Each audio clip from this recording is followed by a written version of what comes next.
Bab 39. Musuh dalam selimut. Benar, masakan bunda kalian benar-benar enak. Bunda pintar sekali memasak ya, anak-anak. Ucap Marva sambil tersenyum. Mereka bisa melihat kebahagiaan Marva, dan itu memang terlihat berbeda saat masih bersama Vio. Maaf ya, kamu jadi tidak nyaman karena mereka. Aku hanya mau kamu mengenal teman-temanku, ucap Marva setelah mereka pulang. Enggak masalah, justru aku merasa senang karena kamu mau mengenalkanku pada mereka. Kalau ada yang tidak suka padaku, itu wajar, dan sudah menjadi resiko aku. Pasti ada saja yang tidak suka pada kita, mau kita baik atau jahat. Aku bawakan ini dulu untuk yang lain, ucap Rei, lalu pergi ke tempat teman-temannya. Dia masuk ke unit milik Leta, dan sudah ada Marcel, Vian, Iqmal dan Miko, bahkan ada Agam. Pernikahan Rei dengan Marva, membuat Agam akhirnya menjadi semakin dekat dengan mereka. Kalian juga di sini. Rei tersenyum melihat para pria itu. Lalu meletakkan kue di atas meja. Dia berharap, kalau yang lain juga bisa segera memiliki pasangan. Freya, Monique, Leta dan Zilda. Kalau boleh jujur, ingin sekali Rei melihat mereka berpasangan. Marva dan si kembar menyusul ke sana. Tidak lama kemudian, bel berbunyi. Siapa yang datang? Monique yang membuka pintu lalu langsung berteriak senang. Aku kangen. Freya masuk ke dalam, dengan bergandengan tangan dengan Ciro. Disusul oleh Anya dan Vanya, juga pastinya si Ardi. Tumben, Kak Anya dan Vanya ikut. Tanya Monique. Lagi break syuting, jadi pengen jalan-jalan sama Freya, ucap Anya. Sama, aku juga. Lagi ada waktu kosong sebelum tur keluar kota. Para perempuan itu tanpa permisi langsung masuk ke kamar. Gitu tuh, mereka. Kalau sudah gabung, pasti langsung masuk kamar, ngegosip. Kita dicuekin. Bikin minum sendiri, nyari makan sendiri. Gerutu Vian. Kita masak saja, yuk. Ajak Marva. Yang lain langsung menoleh. Tumben. Ternyata, Dokter Agam pun bisa memasak. Marva menghela nafas. Apa hanya aku di sini, yang tidak bisa memasak? Bahkan Miko yang saja pandai memasak. Itu karena sejak kecil kamu selalu bersama kakek, jadi enggak bisa masak. Ucap Vian. Marva menghela nafas, karena apa yang dikatakan Vian memang benar. Di sini, yang tidak pernah hidup mandiri jauh dari keluarga, hanya dirinya saja. Tapi untung saja kamu sudah menikah dengan Rei, dan tinggal di sini. Kamu menyelamatkan masa depan Radi dan Raine, ucap Ardi, yang langsung diangguki oleh Iqmal, Vian, Marcel, Miko dan Agam. Mereka lalu melihat Radi dan Raine yang sedang bermain bersama Ciro. Ciro, meskipun sangat dimanjakan oleh Ardi, tapi dia juga mandiri. Oh ya, nanti malam kalian diminta oleh kakek untuk menginap di mansion, ucap Agam.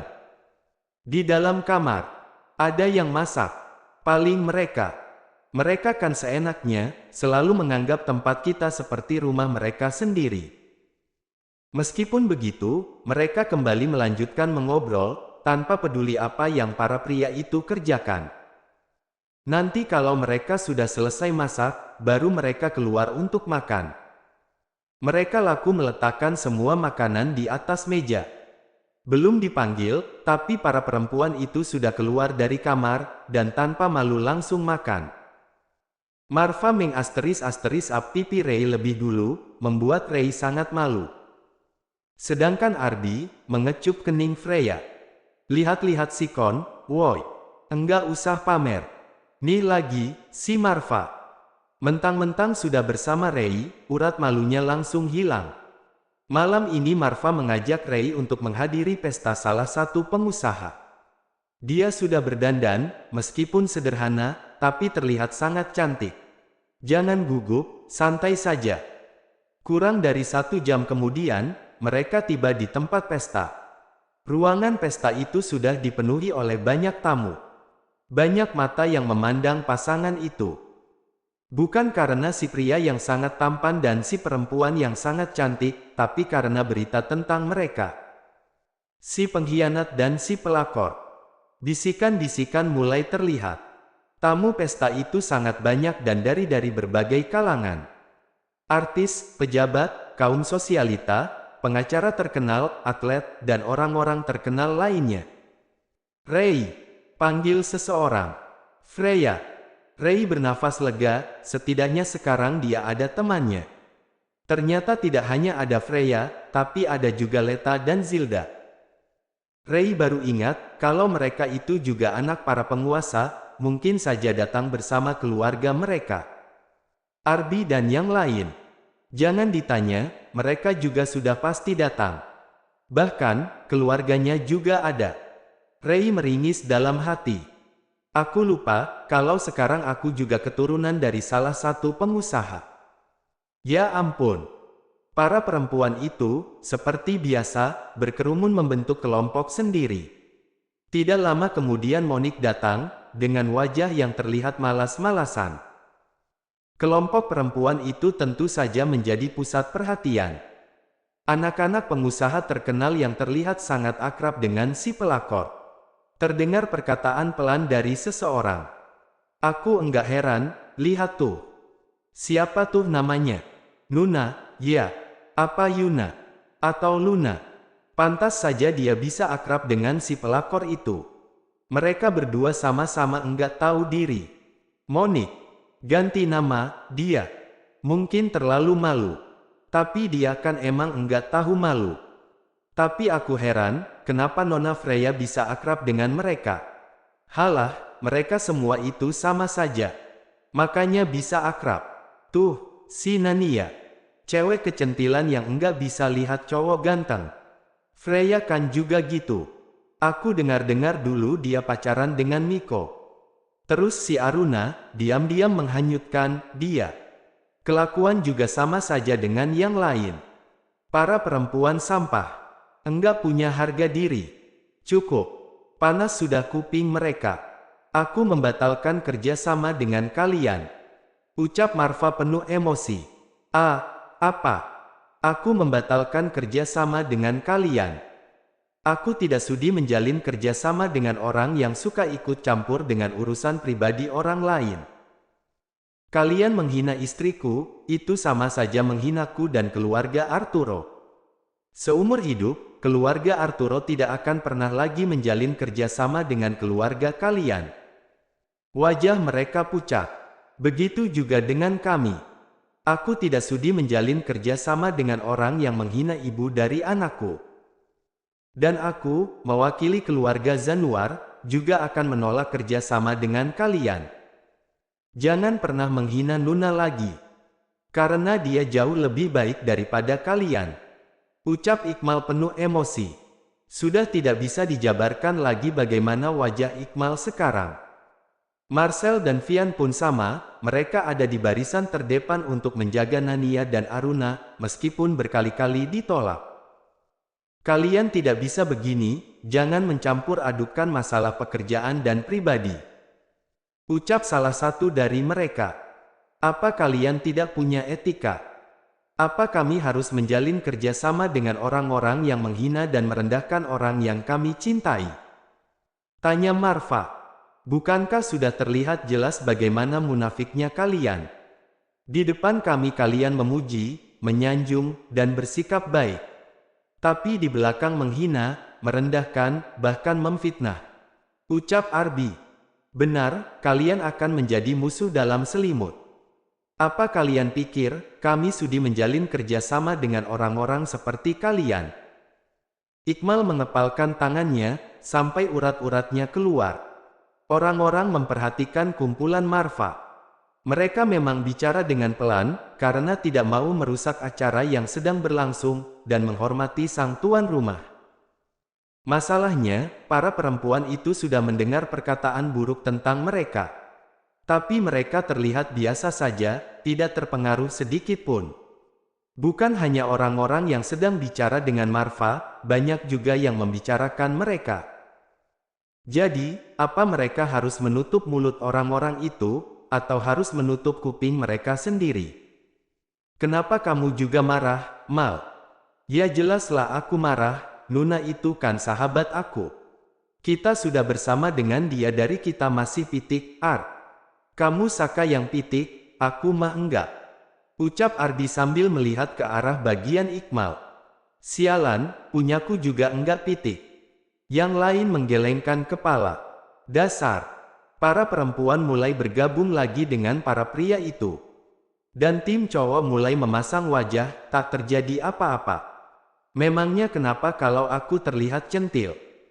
Toh aku masih jomblo, belum memiliki hubungan dengan siapapun, tidak berkencan dengan siapapun atau bertunangan apalagi menikah. Wajar dong kalau aku mencari yang terbaik, ucap Zilda. Iya, selama kita belum terikat dengan siapa-siapa, kita masih bisa melebarkan mata untuk melihat yang ganteng-ganteng, jawab Leta. Beda lagi, kalau sudah punya pacar, atau lagi menikah, tapi masih jalan sama orang lain, berbohong, dasar tukang selingkuh. Yang kaya begitu, pantas ditinggalkan dan dibenci. Jelek, ada yang merasa tidak enak hati.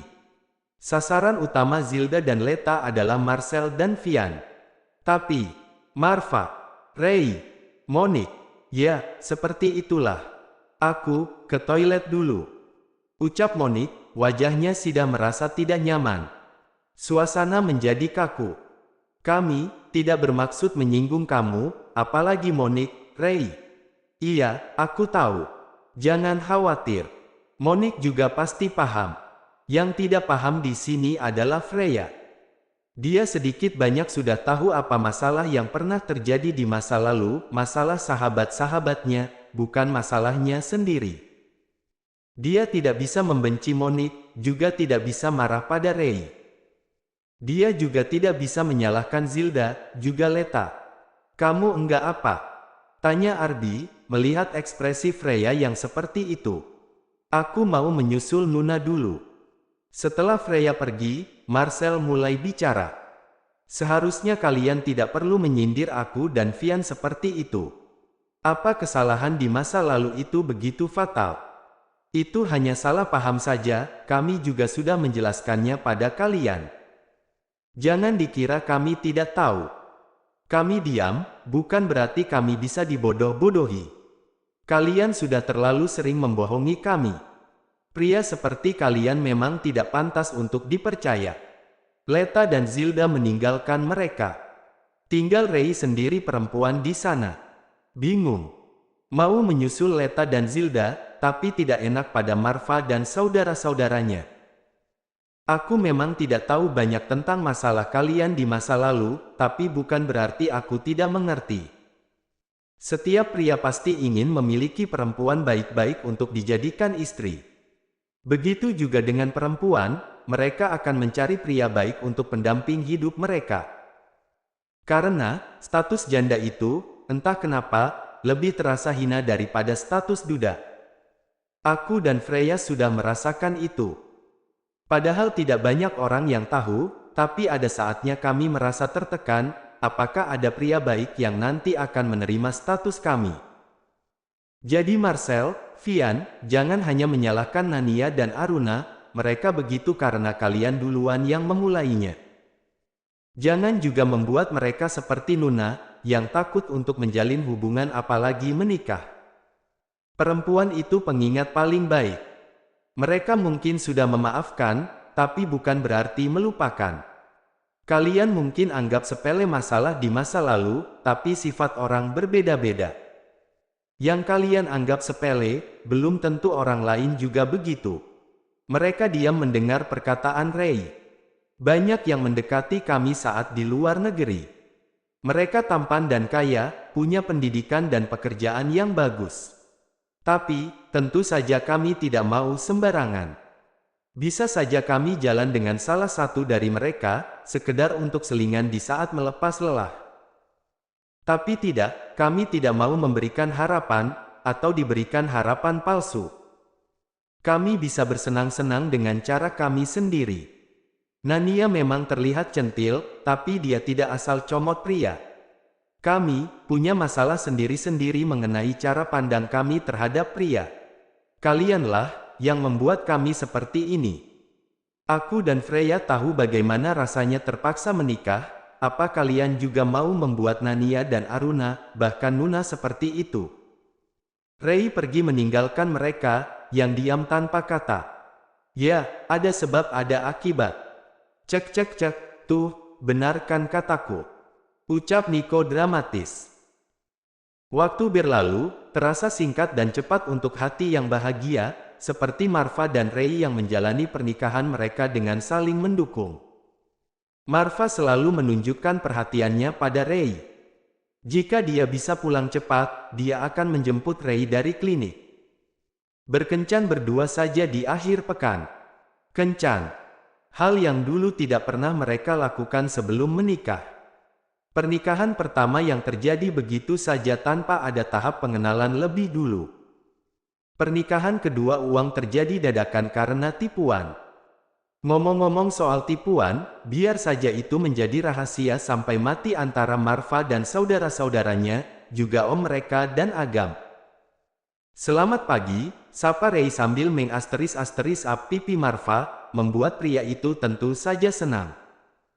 Selama ini, Rei tidak pernah berinisiatif mengasterisnya lebih dulu.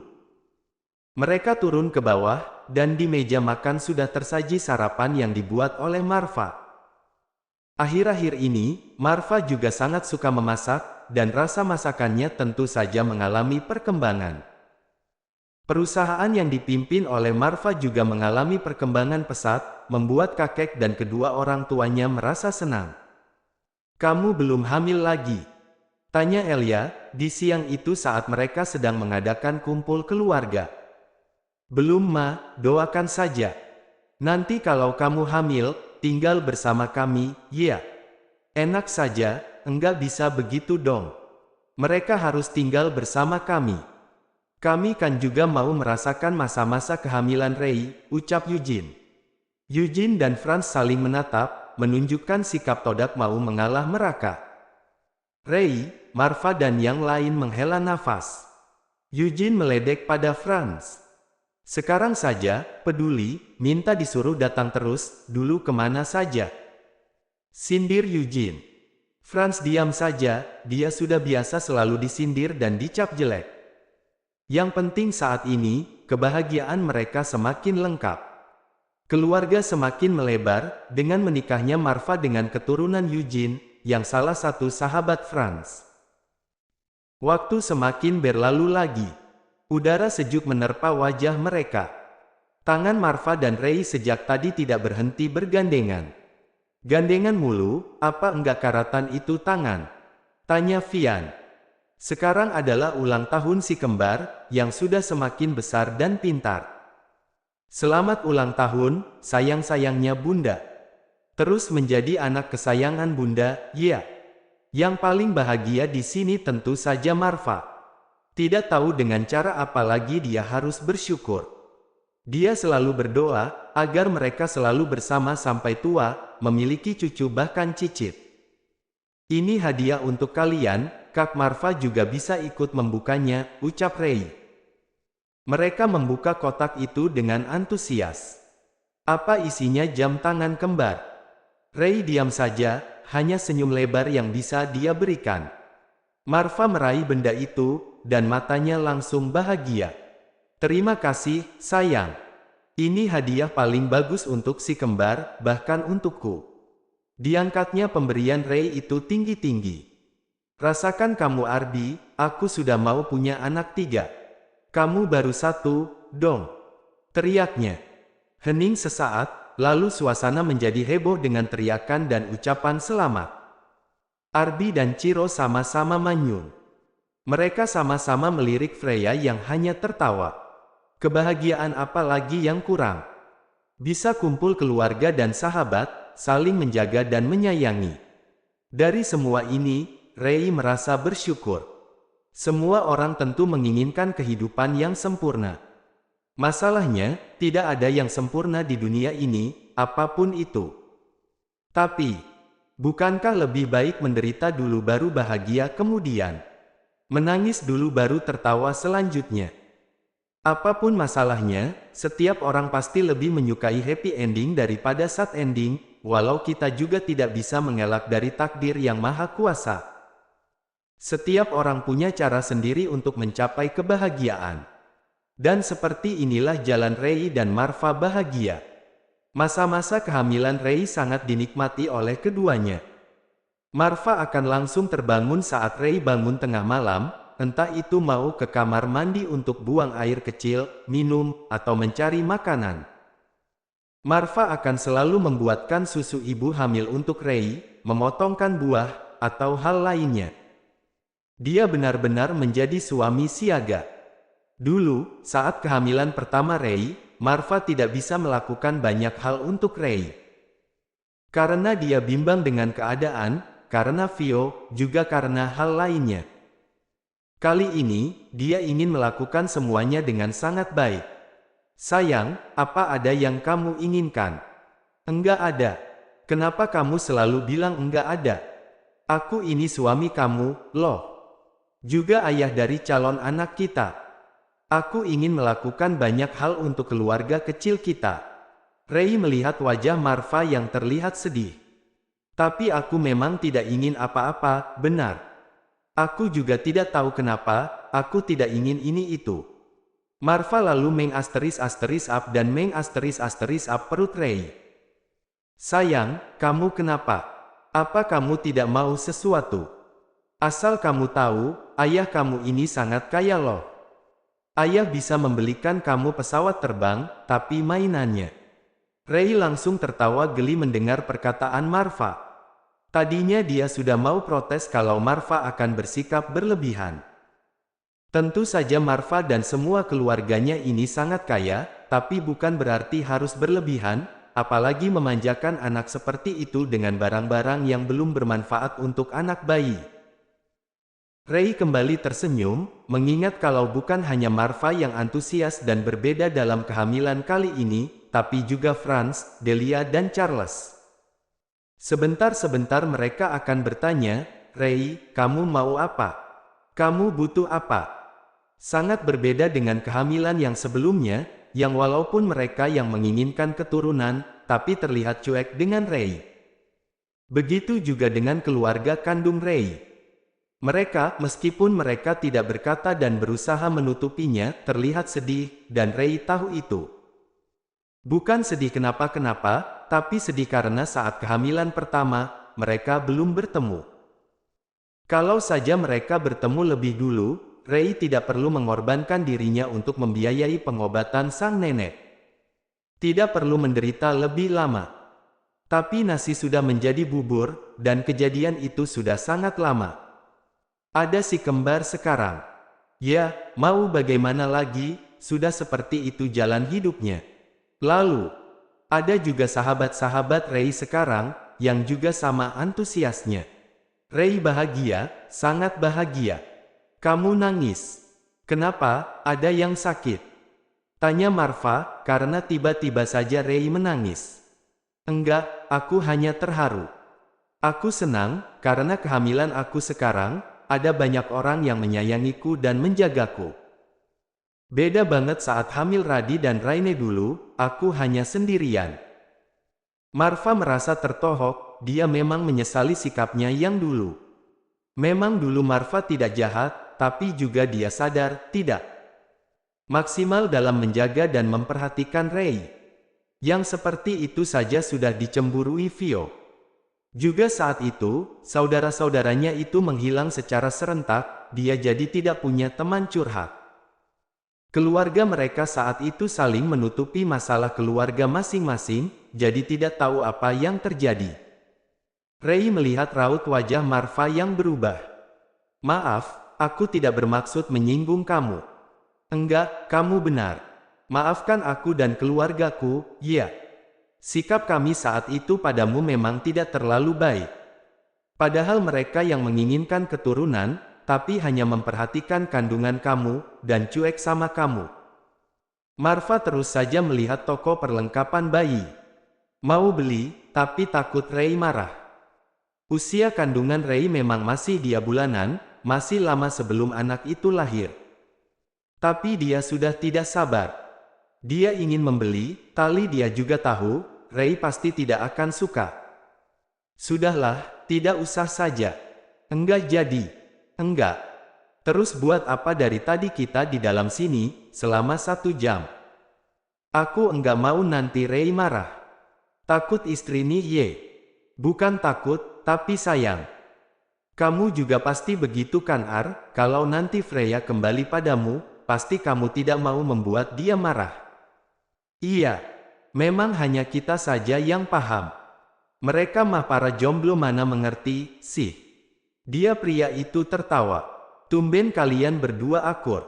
Arby dan Marva melihat seseorang yang ada di mal itu. Itu Nuna. Mereka langsung menghampiri Nuna.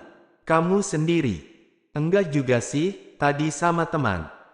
Tapi dia sudah pulang duluan karena ada pekerjaan mendadak. Nuna akhirnya ikut para rombongan pria itu, yang membuat banyak orang melihat mereka. Nuna sendiri biasa saja, dia terlihat santai ada di antara mereka. Tapi kamu tumben pergi sendiri, kencan ya? Tanya Iqmal. Monik hanya tertawa saja, yang bagi Iqmal, entah kenapa dia artikan sebagai jawaban iya. Siapa pria itu, apa pekerjaannya? Dia tinggal di mana, dari keluarga mana? Monik langsung melihat Iqmal. Ya ampun Iqmal sayang, kamu kenapa kepo begitu? Tanya Monik, sambil merangkul lengan Iqmal. Yang lain tersenyum, bukan karena Monik memanggil Iqmal dengan sebutan Iqmal sayang, atau karena Monik merangkul Iqmal, tapi karena pertanyaan Iqmal. Dia cemburu. Rasakan, Nuna sudah bertemu dengan calon jodohnya.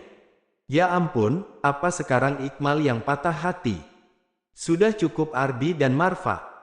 Iqmal terus saja memberikan pertanyaan pada Monik, yang dijawab gadis itu dengan tawa ringan saja. Ish, Nuna kenapa kamu menyebalkan? Ingat, kamu tidak boleh berpacaran dengan siapa pun tanpa izin dariku. Lah, memang dia bapaknya. Bukan, dia memang bukan bapaknya, tapi dia sahabat merangkap penjaga merangkap calon suami. Iqmal dan Monik tidak mempedulikan ocehan yang lain, tapi berbeda dengan Arby. Iqmal benar, Nuna. Kamu tidak boleh dengan sembarang orang. Dia harus bisa melewati Iqmal, aku dan Freya dulu, ucap Arby sungguh-sungguh.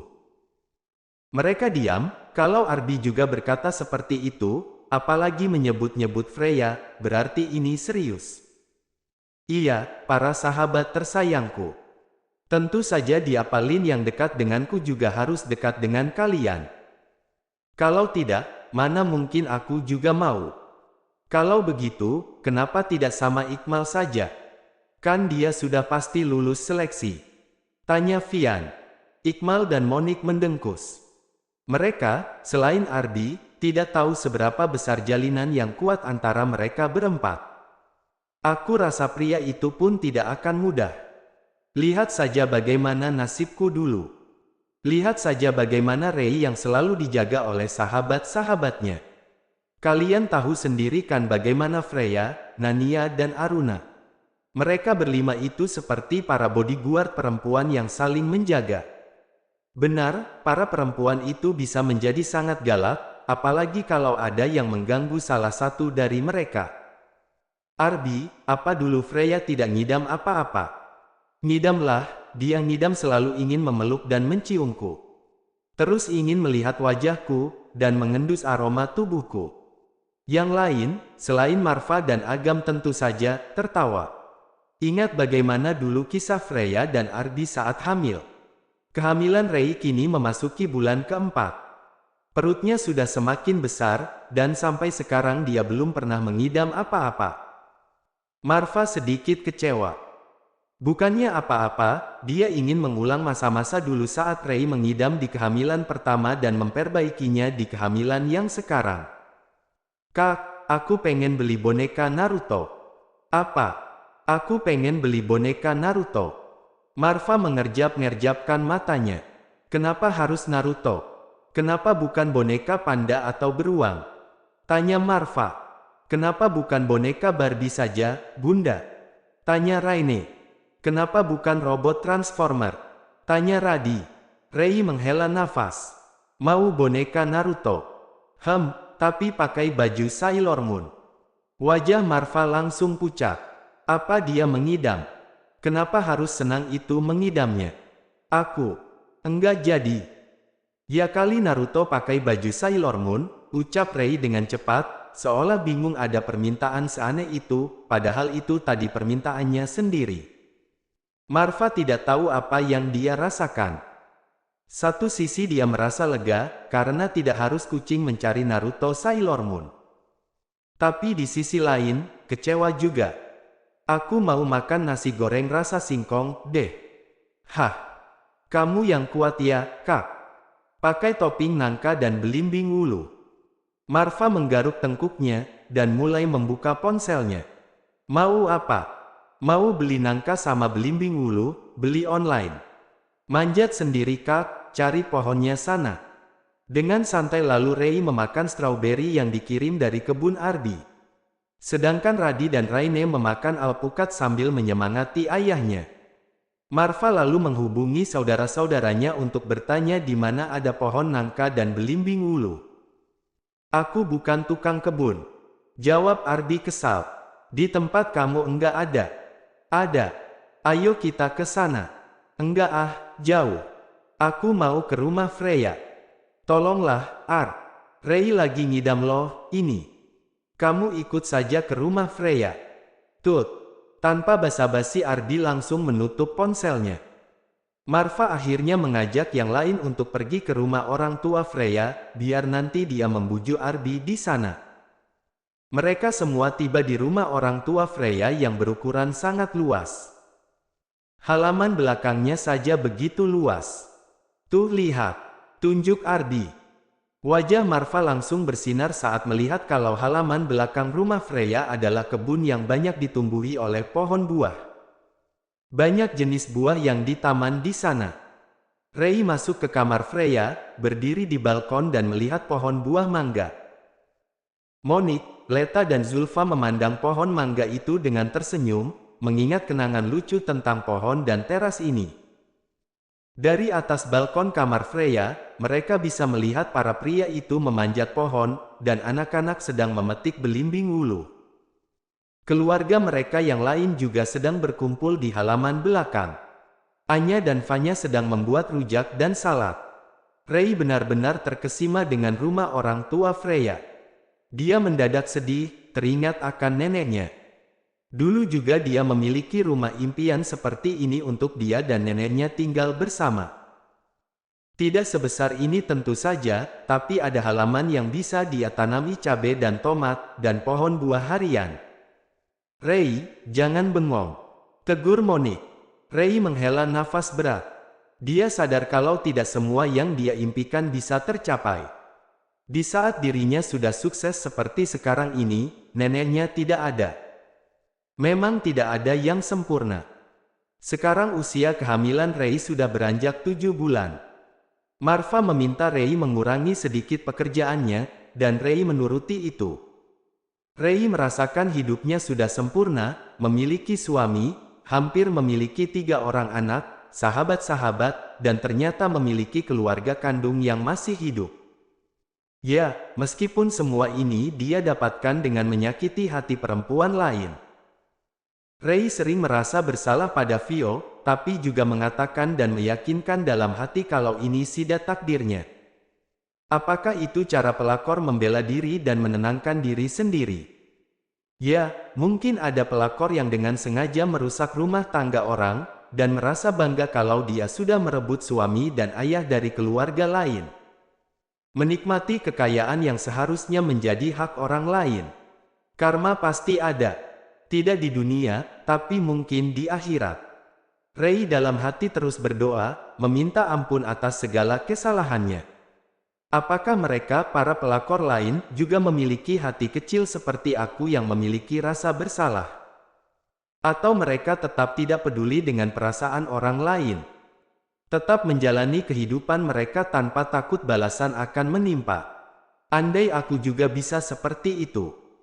Menikah kembali dengan Marva memang keputusan aku, tapi tetap saja, aku merasa bersalah. Apapun keputusan yang aku ambil saat itu, tetap saja akan menyakiti hati orang lain. Aku sadar, kalau sejak saat itu hidupku tidak akan tenang. Aku hanya bisa meminta maaf padamu, Vio. Mungkin karena hormon kehamilannya, Ray jadi sangat sensitif. Dia terus berusaha mensugesti dirinya kalau semua ini bukan salahnya. Terkadang pikiran negatifnya itu membuat perutnya kram dan sedikit kontraksi. Orang lain gampang mengatakan agar tidak stres, terutama keluarga Marva. Tapi prakteknya yang susah. Dia selalu memiliki anak dengan cara merebut suami milik perempuan lain. Ya, mungkin sudah takdir aku seperti ini. Ray melihat tumpukan barang kebutuhan bayi yang diberikan oleh sahabat-sahabatnya. Hanya mereka saja yang tidak menggunjingnya sebagai pelakor, sedangkan yang lain berbisik di belakangnya, bahkan mungkin menyumpah serapahi dirinya. Setiap orang punya masalah sendiri dalam hidupnya, termasuk kami yang ada di sini. Mungkin kalau kamu bukan sahabat aku juga akan ikut membenci kamu, dan mengutuk hidup kamu penuh dengan penderitaan sampai akhir hayat nanti, ucap Zilda sangat jujur. Mereka diam, mendengar perkataan Zilda yang apa adanya. Aku tahu loh, rasanya diselingkuhi itu seperti apa, ucap Zilda lagi. Ray memandang mereka. Benar, kalau bukan karena mereka bersahabat, sudah pasti para perempuan hadapannya ini akan mengucilkan dirinya. Ray ingat saat Freya, yang hilang ingatan, tahu kalau dirinya merebut Marva dari Vio, wajahnya terlihat tidak suka, merasa kesal dan benci. Aku enggak sabar menunggu kelahiran si kecil, ucap Monique, mengusap perut Ray. Mereka sedang mendekor kamar bayi, yang bernuansa biru putih, warna yang netral untuk bayi, apapun jenis kelaminnya. Keluarga Ray juga sudah berkumpul di bawah. Marva sudah membeli rumah baru untuk keluarga kecil mereka. Dia tidak ingin tinggal di kediaman keluarga Arturo atau keluarga Ray, karena dua keluarga itu selalu saja berebutan, membuat dirinya pusing. Target Franz kini juga ada pada Freya, berharap kalau Freya akan kembali pada Ardi, terus berkomunikasi dengan keluarga Freya. Franz dan Eugene masih ribut, bersama dengan keluarga Freya. Bukan ribut bertengkar, tapi nostalgia dengan masa lalu mereka. Sayang, yang kuat ya. Kamu pasti bisa. Marva menggenggam tangan Ray, berusaha memberikan kekuatan untuk istrinya itu. Dalam hati dia terus berdoa, agar Ray dan anak mereka bisa selamat dan sehat. Para keluarga dan sahabat-sahabat sudah menunggu di luar. Tadi tiba-tiba saja Ray mengalami pendarahan, saat mau makan rujak bersama. Dia tidak terjatuh, atau apapun, tapi perutnya terasa melilit. Usia kehamilannya baru 7 bulan, kalau dilahirkan sekarang, sudah pasti prematur. Di luar, mereka bertanya-tanya, apa yang sebenarnya terjadi. Apa yang menyebabkan Ray bisa mengalami kontraksi dini kalau pendarahan? Dia terlalu stres, ucap Freya. Stres? Bukannya dia sudah cuti? Tanya Agam. Bukan stres karena pekerjaan, tapi masalah lain. Memangnya kalian enggak tahu, kalau banyak yang mencibirnya sebagai pelakor? Aku akan menutup mulut orang itu, ucap Charles. Mau ditutup semuanya? Memang bisa. Ini adalah resiko yang harus dia tanggung seumur hidup. Kali ini Monique yang bicara. Marva keluar, dengan wajah yang juga pucat. Ada apa? Dokter memintaku untuk menunggu di luar. Lama mereka menunggu, dan dokter akhirnya keluar. Bagaimana, dok? Dia harus melahirkan sekarang. Kandungannya lemah. Nyawa keduanya sedang terancam, dokter menghela nafas berat. Jika harus memilih, mana yang akan diselamatkan? Dek, jantung mereka berdetak kencang. Selamatkan istri saya. Tidak butuh waktu lama untuk Marva berpikir. Sudah pasti dia akan memilih Ray. Buat apa punya anak banyak, kalau tidak ada ibu yang membesarkan mereka? Apa Marva harus kembali menikah lagi? Tidak. Tolong tanda tangani dulu surat perjanjiannya. Di dalam ruangan, kondisi Ray sudah kritis. Dia mengeluarkan banyak darah dan harus segera melahirkan. Ray bermimpi tentang neneknya. Neneknya yang menangis saat dia menikah dengan Marva untuk yang pertama kalinya. Apa kamu pikir nenek akan bahagia dengan cara kamu ini, Ray? Ray diam saja, tidak menjawab pertanyaan itu. Lalu Phil hadir, tersenyum lembut dengan wajah menyedihkan. Apa kamu bahagia dengan pernikahan kamu, Ray? Ray juga tidak menjawab. Jujur saja, di lubuk hati terdalamnya, dia merasa cemas. Dia cemas Marva akan meninggalkannya karena perempuan lain. Cemas akan nasib anak perempuannya. Kenapa dia tidak bisa bersikap masa bodoh seperti pelakor lain? Masa bodoh dengan gunjingan orang-orang dan menikmati hidup yang sedang dia jalani. Yang dia tonton di TV-TV, para pelakor itu hidup bahagia, dengan harta dan suami yang seharusnya milik perempuan lain. Tidak peduli dengan gunjingan orang. Apa mereka hanya berpura-pura bahagia, selagi bisa menikmati kekayaan suami, ya nikmati saja. Ray sadar, hidupnya tidak akan pernah tenang. Jujur saja, dia pun membenci pelakor, tapi nyatanya dia yang menjadi pelakor. Kenapa nasib menempatkannya dalam posisi ini? Vio mungkin telah merelakan dan memaafkannya, tapi tentu tidak akan melupakannya. Dia telah menorehkan luka pada perempuan lain. Maafkan aku benar-benar minta maaf, batin Ray. Ini adalah masalah psikis yang bisa datang kapan saja, dan masalah ini lebih kuat lagi saat dirinya mengandung. Apa dulu seharusnya dia merelakan neneknya begitu saja, tidak perlu melakukan perjanjian pada Franz, karena telah takdirnya neneknya meninggal saat itu. Apa dia biarkan saja Marva saat itu? Tidak perlu memikirkan perasaan orang lain, yang penting dia tidak merebut suami perempuan lain. Tangan Marva gemetaran saat menandatangani surat kesepakatan itu. Selamatkan keduanya. Bagaimana bisa dia dan anak-anak mereka tanpa Ray? Tapi bagaimana perasaannya Ray saat kehilangan bayi mereka? Proses operasi mulai berjalan. Semua diam, tidak ada yang ingin bicara untuk menghilangkan kecemasan. Waktu berjalan cukup lama bagi mereka, sampai akhirnya pintu ruangan itu terbuka. Ray, gimana? Dokter itu menghela nafas berat. Keduanya selamat. Semua bernafas lega. Tapi apa?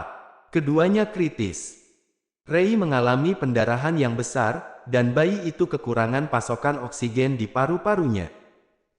Marva menunduk, keduanya selamat tapi belum bisa dipastikan kesehatan mereka akan membaik atau tidak. Tuhan, jika ini karma atas dosa-dosaku, aku mohon ampun yang sebesar-besarnya.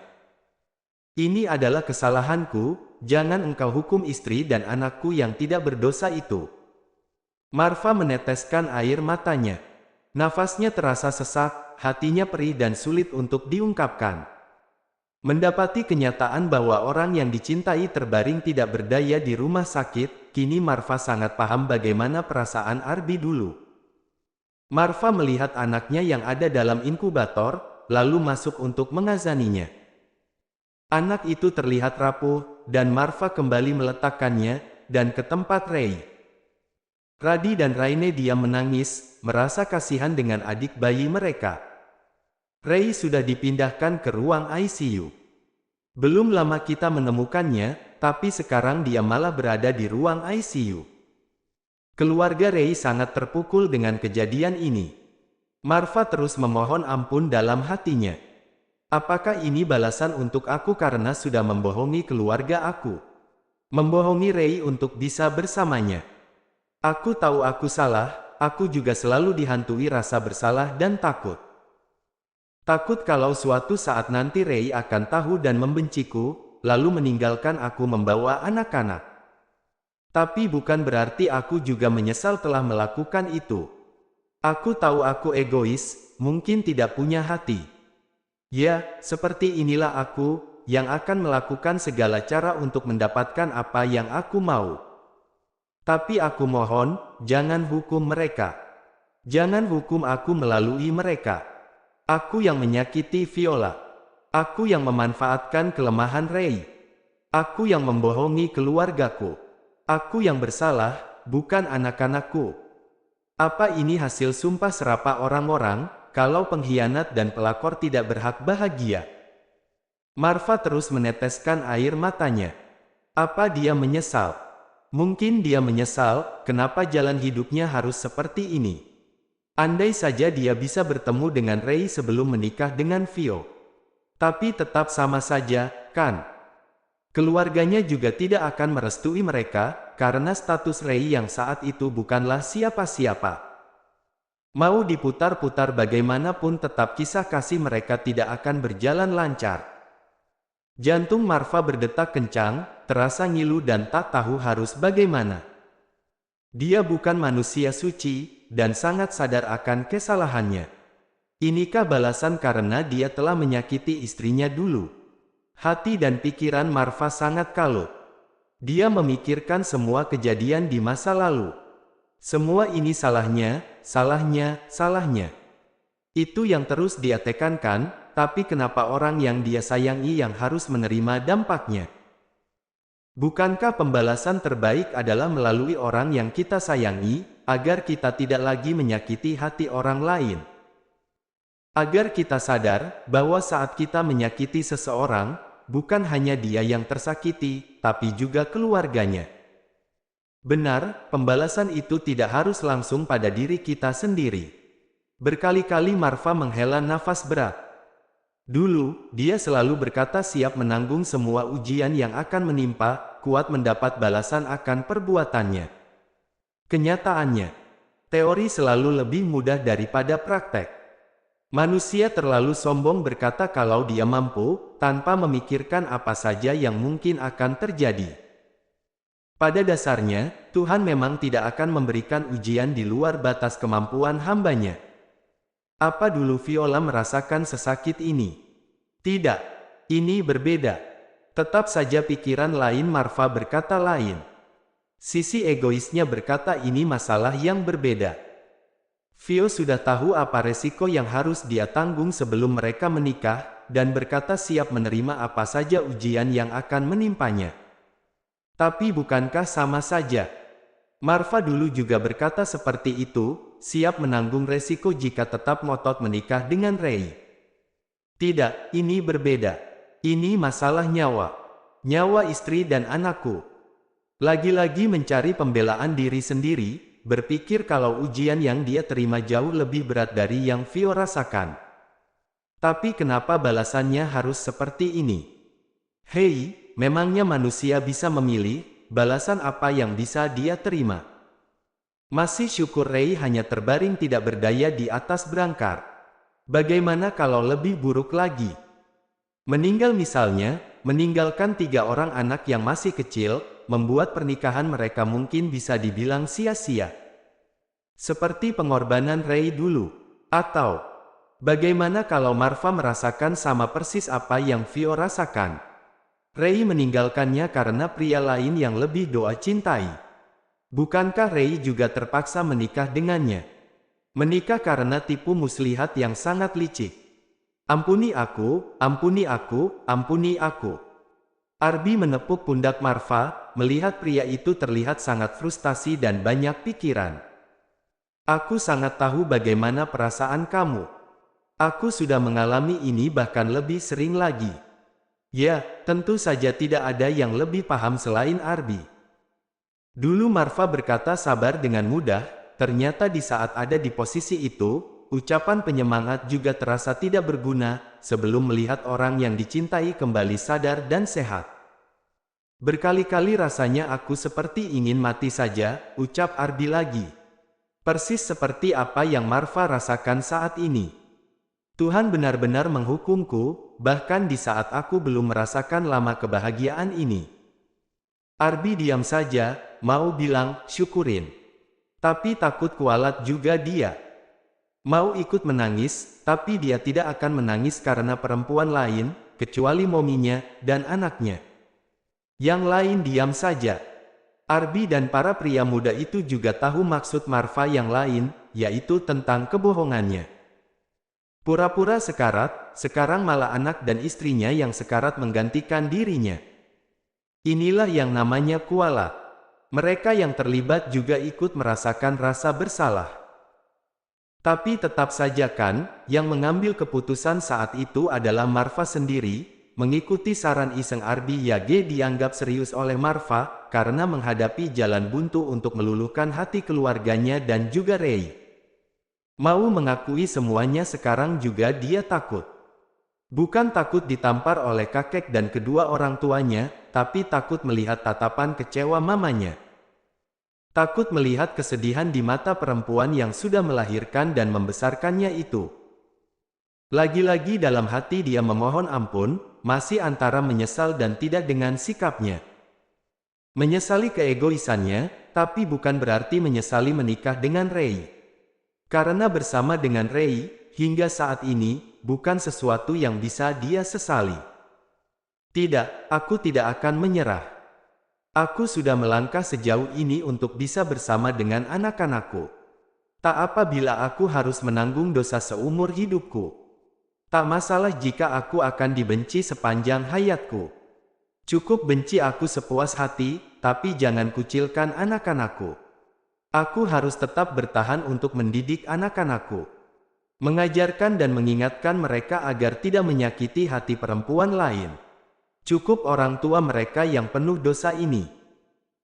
Seumur hidupku, meski tidak terucap, aku akan selalu meminta maaf padamu Vio, pada ibu yang telah melahirkan kamu dan ikut terluka, pada ayah yang bersedih melihat anaknya menderita, untuk saudara yang kecewa melihat saudaranya bersedih.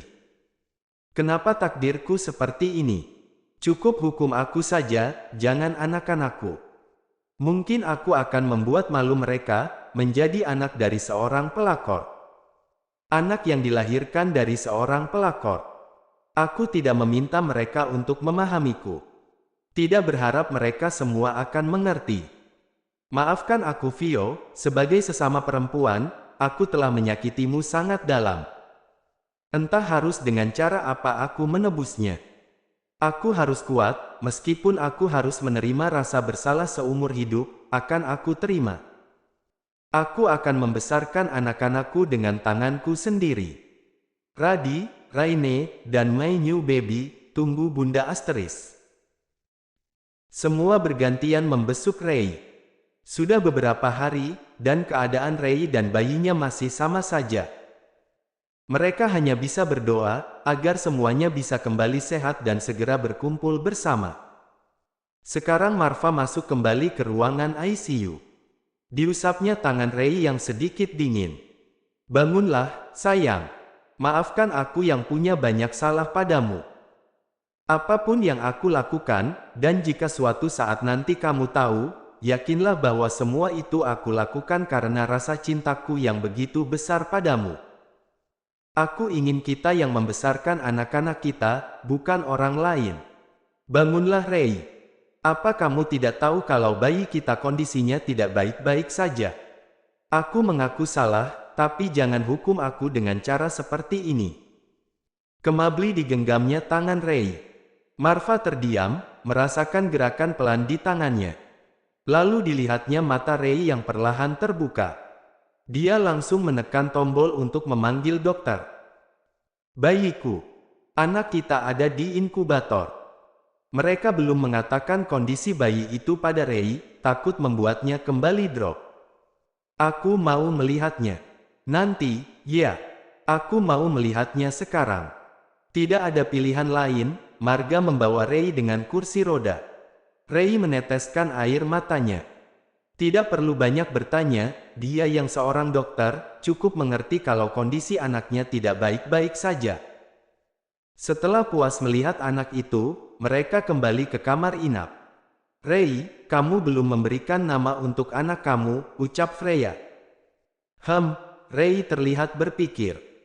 Kakek, mama dan Agam saja yang memberikan nama, ucap Ray pada akhirnya.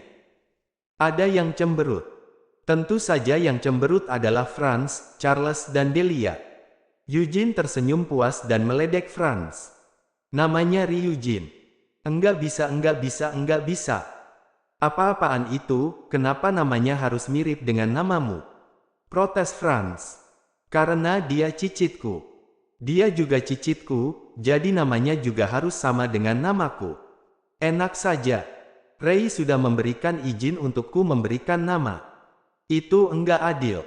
Yang lain menghela nafas. Selalu saja begini kalau Franz dan Eugene bertemu. Kapan mereka bisa akur? Mereka masih saja berdebat soal nama anak itu, tidak ada yang mau mengalah. Raisuke, Zain, Shinichi, Damian, Kimura, Arcelio, Kenzu, Keviano. Ray memijit pelipisnya, mendadak dia jadi sakit kepala. Bagaimana kalau namanya Raisuke Keviano saja? Lebih baik Ray mengambil jalan tengah, daripada terus melihat dua pria yang sudah tidak muda lagi itu terus berdebat. Mereka akhirnya setuju dengan pemilihan nama Baby Ray. Baby Ray sendiri wajahnya lebih mirip ke keluarga Ray. Kulitnya putih bersih, namun kecil karena harus jalur prematur. Dan tentu saja nama keluarga dari kedua belah pihak juga digunakan. Begitu juga dengan Radi dan Raine yang namanya ditambah dengan nama keluarga Ray. Franz sangat bahagia dengan kelahiran Baby Ray. Kelahiran cicit laki-laki akan menambah penerus keturunan keluarga Arturo. Hari ini Ray sudah boleh pulang, tapi tidak dengan Baby Ray. Kondisi Baby Ray sudah semakin membaik, dan mungkin tidak lama lagi juga boleh pulang, berkumpul dengan ayah bunda dan kedua kakak kembarnya. Hari ini mereka berkumpul di rumah Marva. Tadinya mereka mau mengadakan syukuran atas kepulangan Ray, tapi Ray ingin mengadakan syukuran saat kepulangan Baby Ray saja. Marva memotongkan buah untuk Ray. Dia benar-benar bersyukur Ray bisa kembali berkumpul bersama mereka. Beberapa hari Ray koma, membuatnya sangat dan selalu ketakutan. Dia benar-benar takut kehilangan Ray. Bagaimana bisa dia menjalani hari-harinya dengan anak-anaknya saja, setelah banyak hal yang dia lakukan untuk bisa bersama dengan Ray lagi? Marva melihat Iqmal, Marcel, Vian dan Nico. Dia berdoa, semoga mereka juga bisa segera bersama dengan jodoh mereka. Begitu juga dengan Ardi, semoga bisa bersama dengan Freya kembali. Hai, ini Baby Ray diizinkan pulang. Berat badannya sudah sedikit bertambah. Mereka mengadakan syukuran bersama anak yatim piatu. Marva menggendong Baby Ray. Wajah tampan itu membuat Marva tersenyum. Mengingat kondisi Ray yang melahirkan Baby Ray dengan prematur dan sempat koma, membuat Marva tidak mau tambah anak lagi. 3 anak saja sudah cukup. Tapi jika Tuhan ternyata memberikan kepercayaan kepada mereka untuk tambah anak lagi, tentu saja Marva tidak akan menyia-nyiakannya. Kebahagiaan Marva sudah lengkap. Yang ingin dia lihat setiap hari sudah ada di sisinya. Memiliki 3 orang anak, hal yang tidak pernah Marva sangka sebelumnya. Dia benar-benar bersyukur akan karunia-Nya. Merasa dia orang yang paling bahagia di dunia ini. Masalah tentang kebohongannya, tentu saja dia akan tetap merahasiakannya. Dia takut Ray akan meninggalkannya dan membawa anak-anaknya. Tidak masalah dia dianggap pengecut. Setidaknya, Agam tahu rahasia itu. Rahasia para lelaki di keluarga mereka. Mungkin jika rambutnya sudah putih semua, baru dia akan mengaku. Marva mengecup pipi lembut Baby Ray. Aroma bayi yang lembut sangat Marva sukai. Dia juga melihat Ray yang sedang mengobrol sambil tertawa dengan sahabat-sahabatnya. Suara tawa itu memenuhi ruangan, membuat suasana benar-benar hidup. Marva melihat Marcel yang sering melihat ke arah Zulfa, juga Vian yang melihat ke arah Leta. Marva benar-benar berharap mereka bisa segera bersama dan menikah, agar anak-anak mereka dapat tumbuh bersama dan saling menjaga, seperti Marva dan saudara-saudaranya yang saling menjaga dan menyayangi. Tidak perlu menuntut kebahagiaan yang sempurna. Syukuri saja apa yang dimiliki sekarang. Di antara kebahagiaan, pasti ada sedikit kecemasan, tapi sudahlah, nikmati saja. Baby Ray sudah sedikit lebih gemuk. Marva dan Ray, juga para keluarga mereka, sangat posesif pada bayi mungil itu. Kondisi kesehatan baby Ray tentu saja membuat mereka selalu cemas, karena lahir dalam keadaan prematur dan mengalami masalah lainnya. Ray, atas izin Marva, mengurangi prakteknya di rumah sakit, tapi tetap fokus di klinik. Karena inilah tujuan Ray menjadi dokter, ingin mengabdi pada masyarakat yang kurang mampu. Ray menggendong baby Ray, wajahnya yang lebih mirip dengan keluarga Ray, membuat dia menjadi kesayangan keluarga besar Ray.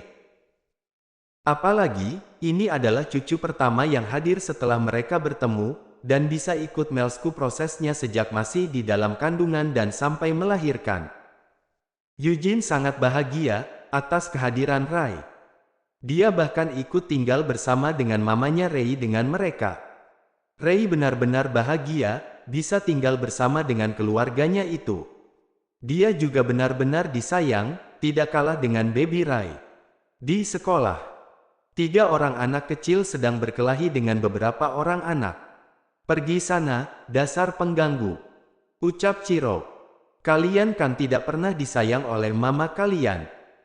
Lihat saja buktinya, mama kalian meninggalkan kalian, ucap salah satu anak berbadan gempal. Kata siapa mama kami pergi? Mama kami hanya sedang kuliah di luar negeri. Mama kami itu pintar, sedangkan mama kamu, bisanya cuma dandan menor sambil jalan lenggak-lenggok. Dedi aku saja enggak suka sama perempuan yang seperti itu. Chiro tentu saja tidak akan membiarkan momi kesayangannya dihina orang. Iya, mama kami itu sangat pintar, makanya bisa jadi dokter. Bunda aku saja pimpinan di klinik, ucap Radi. Halah, cuma klinik saja. Paling juga kliniknya kecil. Mamaku, dong. Dia seorang model, cantik, ucap anak lain dengan penuh gaya. Auntie aku juga model, penyanyi, dan pemain film, ucap Chiro. Tentu saja yang dimaksud adalah Anya kakak Freya dan Vanya adik Freya. Paling juga artis abal-abal. Yang kalau syuting cuma kelihatan kakinya saja. Nyanyinya juga di warteg-warteg. Belum tahu saja mereka siapa auntie yang Chiro maksud, andai saja mereka tahu. Anya dan Vanya memang sangat terkenal, setiap hari selalu muncul di televisi, sampai Chiro sendiri bosan melihatnya dan protes pada para auntie-nya itu. Mereka masih saja saling mengejek. Lebih tepatnya, anak-anak itu yang lebih dulu mengejek Radi, Raine dan Chiro. Radi, Raine dan Chiro biasanya selalu diam saja, bukan karena takut, tapi bagi mereka apa manfaatnya membalas perkataan mereka yang tidak berguna. Tapi lama-lama mereka kesal juga, apalagi kalau orang tua mereka yang dihina. Lihat saja, kalian yang akan malu karena sudah menghina keluarga kami. Nanti kalau sudah besar, kalian akan menemuiku dan meminta tolong padaku, ucap Chiro penuh keyakinan. Arbi yang baru datang, langsung menghentikan langkahnya. Dia jadi teringat kejadian belasan tahun lalu, di mana Freya juga mengatakan hal yang sama, saat banyak orang mencibirnya dan meremehkan dirinya yang masih sangat kecil. Chiro, Radi, Raine, Dedi, Uncle. Mereka bertiga menghampiri Arbi. Arbi menatap anak-anak yang tadi menghina anak dan keponakannya. Sedangkan anak-anak itu langsung pergi meninggalkan Chiro, Radi dan Raine. Kalian bertengkar? Tidak. Jawab mereka bertiga kompak. Ulang tahun Ray yang pertama, tentu saja harus dirayakan. Ray menghela nafas saat melihat pesta mewah ini. Sebenarnya dia hanya mau perayaan yang sederhana saja, dengan mengundang anak yatim piatu dan menyantuni panti asuhan, panti jompo, dan anak jalanan.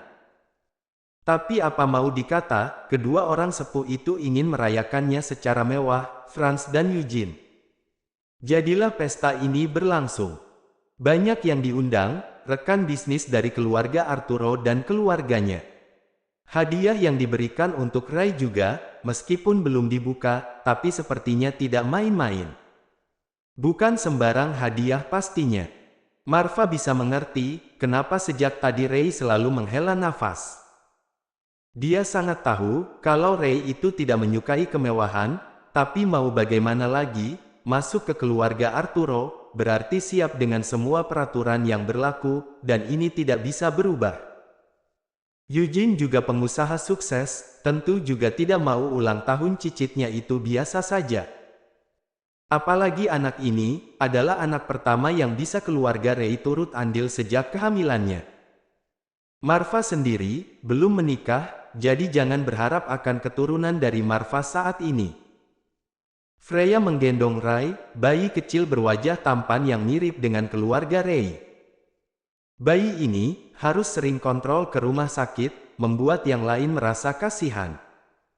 Radi dan Raine sangat menyayangi adik mereka itu. Begitu juga dengan Ciro, yang setiap kali datang, akan membawakan mainan untuk Ray. Ray jadi sangat posesif pada Ray. Deka akan menjadi sangat cemas kalau Ray sedikit panas, tapi Nuna meyakinkan, kalau Ray baik-baik saja. Pesta ini terus berlanjut. Tamu-tamu semakin banyak yang berdatangan, teman-temannya Marva. Juga Lara dokter yang bekerja di rumah sakit dan klinik. Ngomong-ngomong soal klinik, Freya sudah mengatakan, untuk membuat klinik baru di tempat yang lain, dengan misi dan visi yang sama, yaitu untuk mereka yang kurang mampu. Para pria langsung bergerak cepat, tidak ingin membuat para wanita itu kelelahan. Dan seperti biasa, Miko yang selalu diandalkan oleh Freya untuk mengurus berkas dan izin untuk mendirikannya. Ray melihat sahabat-sahabatnya itu. Dia tidak pernah menyangka, kalau hidupnya akan seperti ini. Memiliki suami, 3 orang anak, bertemu keluarga kandung, memiliki sahabat yang banyak mengubah hidupnya, pekerjaan mulia sebagai seorang dokter. Perjalanan pahit di masa lalu, tentu saja mempengaruhi masa depannya. Kalau dia tidak berpisah dengan keluarganya, apa dia akan tumbuh menjadi anak yang kuat dan mandiri? Kalau dia punya cukup uang, apa dia akan bersama Marva dan memiliki Radi dan Raine? Kalau dia tidak nekat membawa neneknya ke rumah sakit mahal itu, apa dia akan bertemu dengan Agam dan menjadi dekat dengannya? Kalau dia tidak berubah haluan menjadi dokter, apa dia akan ke Inggris dan bertemu kembali dengan Freya? Kalau dia tidak kembali ke Jakarta, apa dia akan bertemu kembali dengan keluarganya? Kalau dia tidak kembali bersama Marva, yang menyakiti hati Viola, apa dia akan bertemu dengan seorang pria yang sebaik Marva? Apa yang dipilih dan telah dilaluinya, akan ada akibatnya, entah itu baik atau buruk. Aku tahu aku bukan manusia suci. Aku juga punya banyak dosa dan kesalahan, terutama pada Viola. Aku tahu dan sadar, bahwa hidupku tidak akan setenang dan sesenang yang orang-orang kira. Untuk kamu Viola, aku mendoakan kebahagiaan kamu dari hati terdalamku. Tamat.